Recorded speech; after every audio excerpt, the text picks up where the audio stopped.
जय हिंद दोस्तों।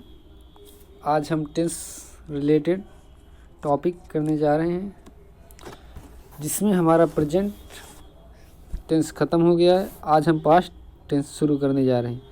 तो पास्ट टेंस हम शुरू करेंगे।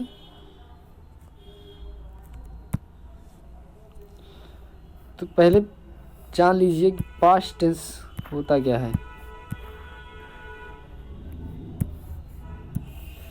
पास्ट टेंस वर्ब की सेकंड फॉर्म। ऐसा टेंस जिसमें वर्ब की सेकंड फॉर्म लगी हो वो पास्ट टेंस को प्रेजेंट करता है। इसमें पास्ट की थर्ड फॉर्म भी लगती है, वो सिर्फ लगती है हैड के साथ। हैड के साथ वर्ब की थर्ड फॉर्म लगती है। तो पास्ट टेंस कितने प्रकार के होते हैं? पास्ट के 4 प्रकार होते हैं।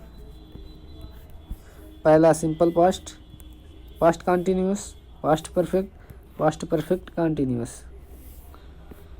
इनमें हम भूतकाल की चीज़ों को बताते हैं।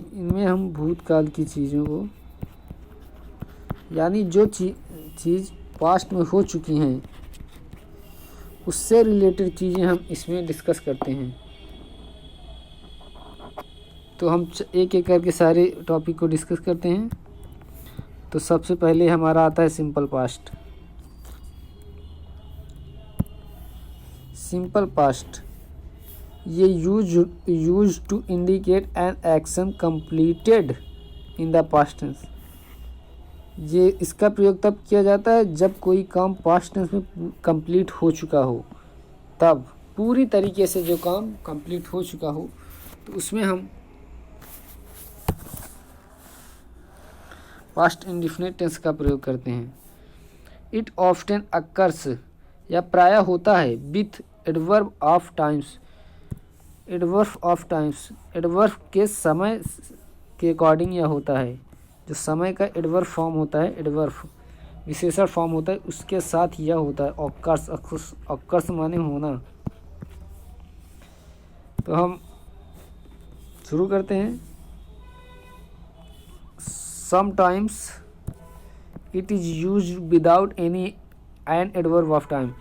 या कभी कभी बिना एडवर्ब ऑफ टाइम के भी प्रयोग कर लिया जाता है। तो पहले इस चीज़ को हम समझते हैं, उसके बाद हम हिंदी में भी इसको लिए हैं तो हम हिंदी से आपको समझाएंगे। तो जो पहला चीज़ है, इसका जो स्ट्रक्चर होता है वो सब्जेक्ट प्लस वर्ब की सेकेंड फॉर्म। ये पास्ट इंडेफिनिट टेंस या सिंपल पास्ट में ही फॉलो होगा। तो हम पहले पास्ट इंडेफिनिट टेंस पढ़ लेते हैं पूरा, उसके बाद पास्ट टेंस।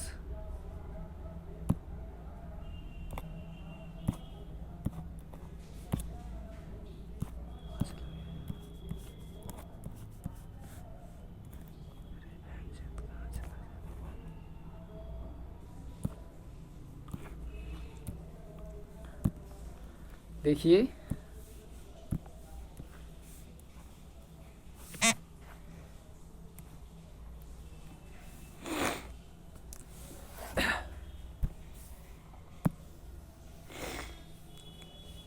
इससे बोध होता है कि कोई काम भूतकाल में सामान्य रूप से हो चुका है, यानी पूरी तरीके से वो कार्य हो गया हो। जैसे मैंने खाया, यानी मैं कोई काम, अगर मैं खाना खाता हूँ तो वो पूरी तरीके से खा चुका हूँ भूतकाल में। इसी वजह से मैं अगर उसे वर्तमान में किसी को बताऊँगा तो कार्य पूरा हो चुका होगा जो मैं किसी को बताऊँगा। तो इसका जो स्ट्रक्चर है वो होता है सब्जेक्ट प्लस वर्ब की सेकेंड फॉर्म प्लस ऑब्जेक्ट। ये इसका स्ट्रक्चर होता है। तो इस चीज़ को यहाँ पे देखिए, मैंने खाया, I ate. He did this work, उसने यह कार्य किया तो है। डिड, डू, डज, डिड जहाँ पर आ जाते हैं बिना निगेटिव लिए, तो वहाँ पर उस चीज़ का जो आंसर होता है वो तो हो जाता है। तो जैसे आप देख लीजिए, मैंने खाना खाया तो है, मैंने खाना खाया तो है, तो इसका मतलब हो जाएगा I did ate food. I did ate food, इसका ये मतलब हो जाए। यहाँ डिड तो को रिप्रेजेंट करता है, इसका मतलब हो जाएगा ही डिड दिस वर्क, इसका मतलब हो जाएगा उसने कार्य किया तो है। तो अब इसमें कुछ वर्ड आते हैं जो एडवर्ब ऑफ टाइम, जैसे कि पहले बताया मैं, वो उसको प्रेजेंट करते हैं, जिसकी वजह से हमें आसानी हो जाती है चीज़ों को समझने में कि ये किस चीज़ का और किस टेंस का रूप है। तो हम इससे जान लेंगे कि ये पास्ट इंडेफिनिट टेंस का पास्ट इंडेफिनिट टेंस के रूप में आ रहा है, तो ये यहाँ पर past indefinite tense rule follow होगा। तो इसको देखते हैं। जब वाक्य में एगो, yesterday, last week, last month, last year, Monday last, in 2022 यानी समय से रिलेटेड कोई चीज़ और उसके पहले प्रीपोजिशन इन लगा हो, तो वहाँ पे हम पास्ट इंडेफिनिट टेंस का प्रयोग करते हैं, यानी सिंपल पास्ट टेंस का प्रयोग करते हैं। तो हम इसके उदाहरण देखते हैं। मनोज केम हियर, यहाँ आया, yesterday कल, ये जो है एडवर्ब ऑफ टाइम है, ये जो है एडवर्ब ऑफ टाइम है।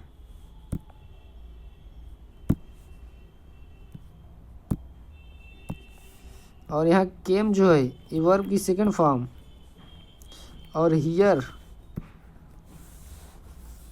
इसका ऑब्जेक्ट है। तो इसके स्ट्रक्चर रूल के अनुसार ये वाक्य सही है। तो इसके स्ट्रक्चर रूल के अनुसार सब्जेक्ट, उसके बाद वर्ब की सेकंड फॉर्म प्लस ऑब्जेक्ट, उसके बाद एक्स्ट्रा वर्ड लिख सकते हैं, ये भी ऑब्जेक्ट में ही आता है।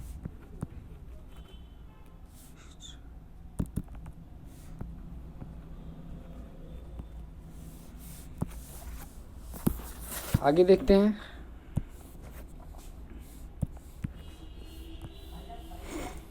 She did not complete his work last night। अब यहाँ पर समझने वाली बात यह है कि ये लास्ट नाइट जो है ये तो आ गया, इससे हमें पता चल जा रहा है कि जहाँ पे सिंपल पास्ट टेंस प्रयोग होगा।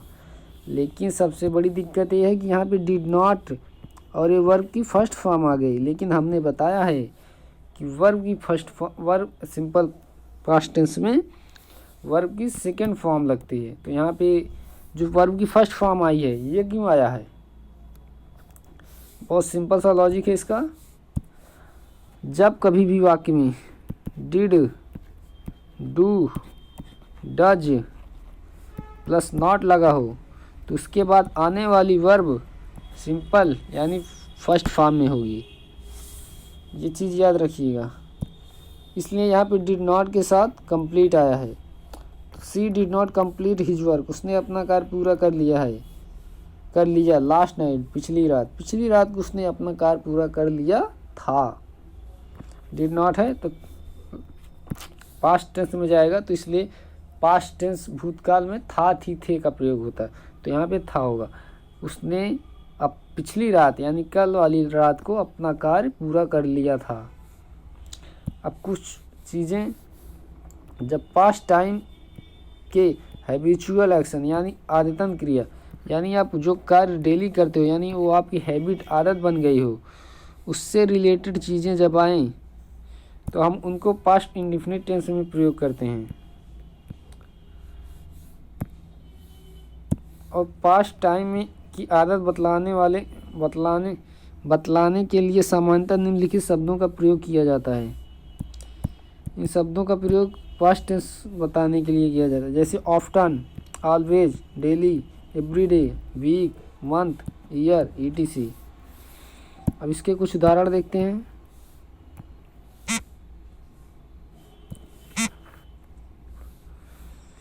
दीपक ऑलवेज केम लेटर, ऑलवेज 2 है, ये आदत बता रहा है। और ये हमेशा पास्ट इंडेफिनिट टेंस में प्रयोग होगा। तो इसलिए यहाँ पर दीपक ऑलवेज केम लेटर, दीपक हमेशा देर से आता था। ये वर्ब की सेकंड फॉर्म है, तो यहाँ पर हर चीज़ जो होगी वो था थी, था थी थे, था थी के रूप में बोली जाएगी। Second option, Manjeet often invited me, Manjeet to dinner, मुझे प्रायः इनवाइट करता रहता था। इनवाइटेड, मंजीत मुझे प्रायः इनवाइटेड डिनर के लिए, मंजीत मुझे डिनर के लिए प्रायः इनवाइट करता रहता था। इनवाइटेड है, ये वर्ब की सेकंड फॉर्म है। अब आगे चलते हैं।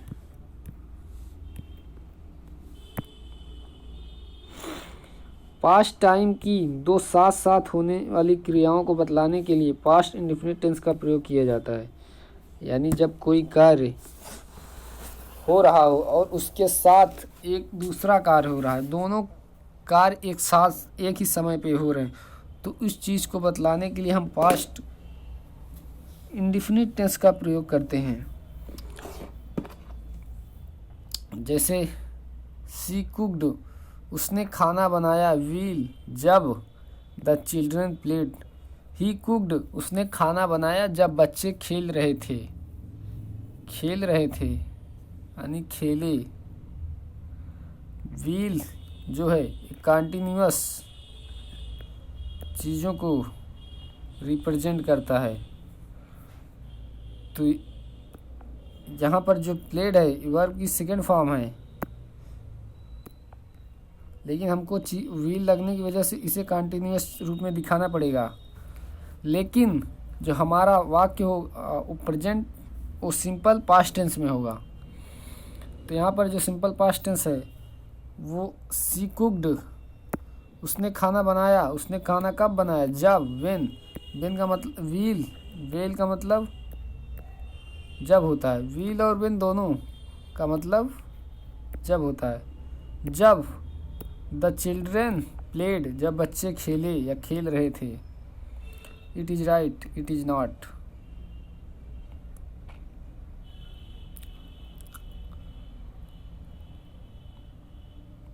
आगे चलते हैं।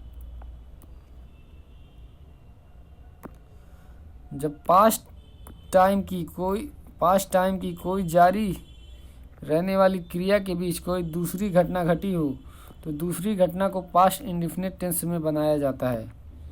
यानी कोई कार्य अगर हो रहा हो और उसी के बाद कोई दूसरी घटना घट जाए तो जो दूसरी घटना है उसको हम पास्ट इंडेफिनिट टेंस में रखते हैं। उदाहरण देखते हैं। व्हेन वी आर स्लीपिंग, जब मैं सो रहा था। आशीष केम, आशीष आया। यानी उसका सोना, वो जो सो रहा था वो पहला कार्य था, लेकिन आशीष जब आया वो दूसरा कार्य हो गया। यानी पहले कार्य में सो रहा था तो उसको हम कंटिन्यूअस फॉर्म में रख दिए, और उसके बाद आशीष केम, आशीष जब आया तो उसको हम पास्ट इंडेफिनिट टेंस में रखेंगे। तो यहाँ पे रखा है तो इस वजह से ये वाक्य सही होगा। तो वी वर स्लीपिंग, जब मैं सो रहा था। आशीष केम, आशीष आया। ये वर्ब की सेकंड फॉर्म।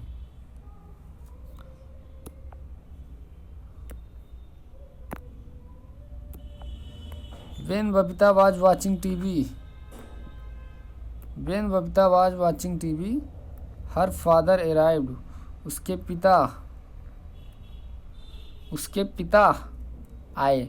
जब बबीता टीवी देख रही थी तो उसके पिता आए। ये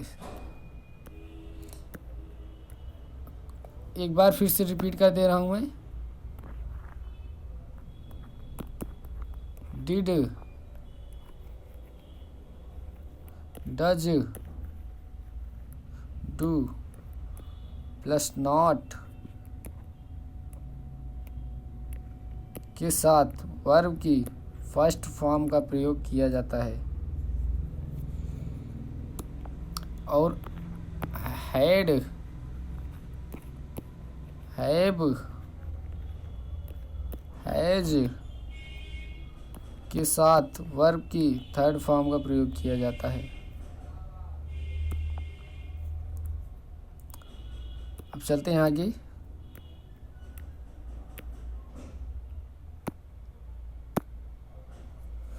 प्रेजेंट टाइम के full unfulfilled desire wish condition को बतलाने के लिए हम if only, as if, I wish, as though, it is time आदि के साथ पास्ट इंडेफिनिट टेंस का प्रयोग किया जाता है। यानी यदि हम कोई प्रेजेंट में कोई इच्छा रखे हों, कोई डिजायर रखे हों, कोई शर्त रखे हों और वो पूरी ना हो, तो हम उसको वर्तमान में जब कहते हैं तो उस कही गई चीज़ को हम पास्ट इंडेफिनिट टेंस में रखते हैं। उदाहरण देखते हैं, आपको समझ में आ जाएगा।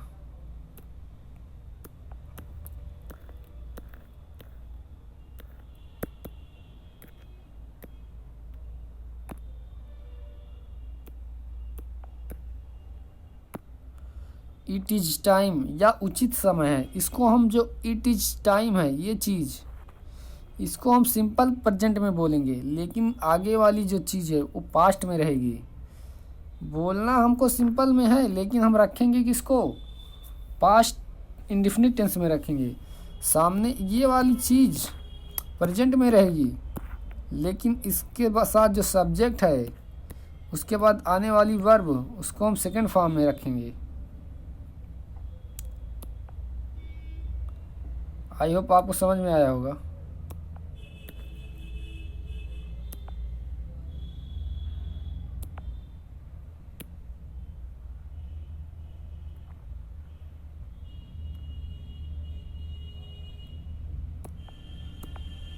तो इट इज टाइम ये जो चीज़ है ये तो सिंपल प्रेजेंट में हो गई, लेकिन इसके बाद सब्जेक्ट फिर वर्ब की सेकेंड फॉर्म ये पास्ट में होगी, ये इतनी चीज़ पास्ट में होगी। तो अब चलते हैं, it is time we went there, it is time we go there. यहाँ पे ये चीज़ गलत हो जाएगी। क्यों गलत हो जाएगी? क्योंकि हमको रखना किस में है, रखना सिंपल पास्ट में है, और यहाँ पर एक गो जो है ये वर्ब की फर्स्ट फॉर्म है और सिंपल पास्ट में वर्ब सेकंड फॉर्म में होती है, तो इस वजह से गलत हो जाएगा ये चीज़ और ये सही हो जाएगा। I wish I were a king, मेरी इच्छा है कि मैं एक राजा होता, ये जो है पास्ट इंडेफिनिट टेंस को रिप्रेजेंट कर रहा है। लेकिन सेकंड वाला word I wish I would be a king, ये वुड जो है मॉडल वर्ब है, इसकी वजह से ये चीज़ गलत हो जाएगी। अगर वर का होता तो ये वुड पास्ट में होता तो ये सही होता, लेकिन मॉडल वर्ब होने की वजह से ये चीज़ गलत है, ये सही है। ही स्पीक्स, वह बोलता है, एज इफ़ जब बीच में कहीं भी एज इफ़ लगा हो तो उसका मतलब होता है मानो। As if, he speaks as if, वह बोलता ऐसे बोलता है मानो she were the PM of Bihar, जैसे कि मानो वह बिहार का सीएम हो। वह ऐसे बोलता है मानो कि वह बिहार का सीएम हो, और एज इफ़ लगा है तो इसके बाद ही लगा है, सब्जेक्ट है, जो कि सब्जेक्ट है, और सब्जेक्ट के बाद सब्जेक्ट हो गया, उसके बाद इज आ रहा है, तो इस वजह से गलत होगा। क्योंकि हमारे पास जो सेंटेंस का वर्ब आएगा वो पास्ट टेंस में होना चाहिए। आगे चलते हैं, अब हम इसके कुछ स्ट्रक्चर को देख लेते हैं, और स्ट्रक्चर को देखने के बाद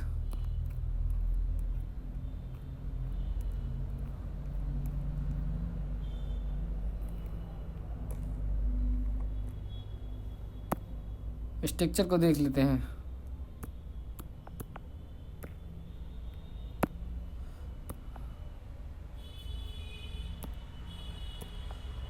affirmative sentence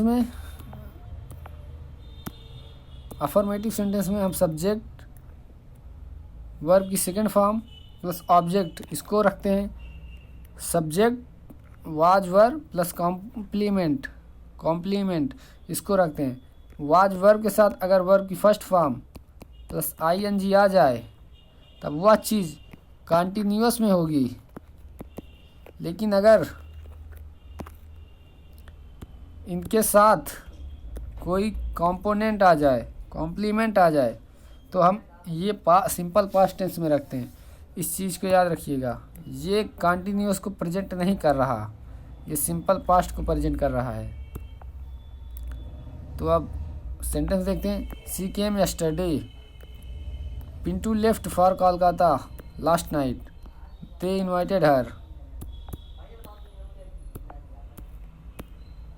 negative sentence, negative sentence में डिड नॉट के बाद वर्ब की फर्स्ट फॉर्म प्लस ऑब्जेक्ट आएगा।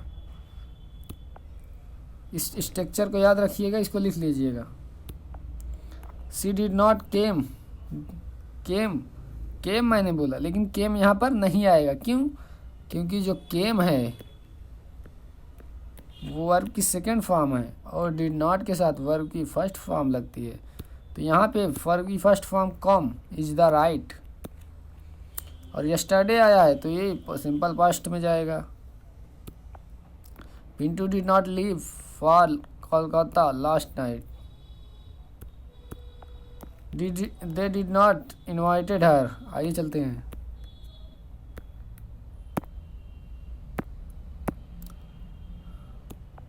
इंट्रोगेटिव सेंटेंस है, डिड पहले आएगा, उसके बाद सब्जेक्ट, उसके बाद वर्ब की फर्स्ट फॉर्म, उसके बाद ऑब्जेक्ट।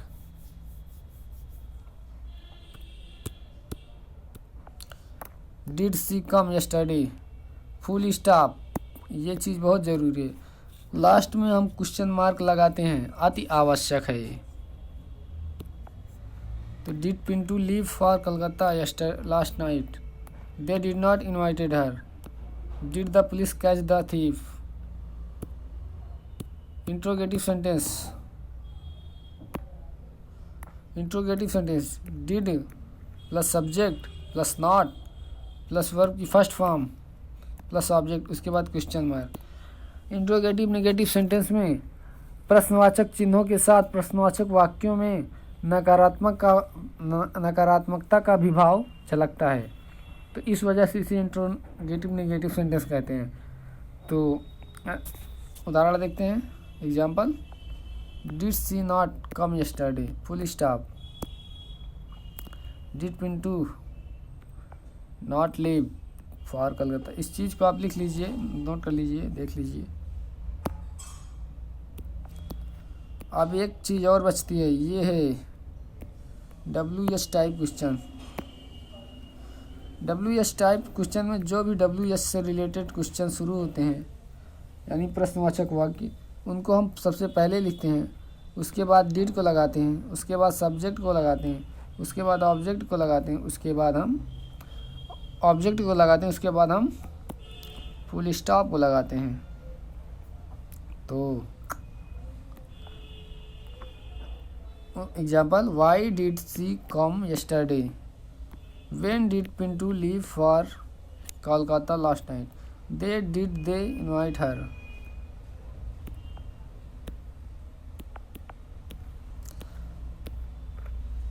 तो 3 चीज़ें आपको बता दें।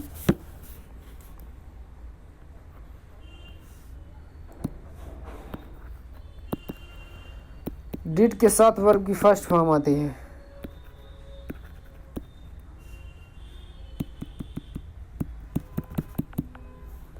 डिड के साथ वर्ब की फर्स्ट फॉर्म आती है, हैड के साथ वर्ब की थर्ड फॉर्म आती है, और पास्ट जो इंडेफिनिट टेंस होता है वर्ब की सेकंड फॉर्म लगता है, और वाज वर प्लस कॉम्प्लीमेंट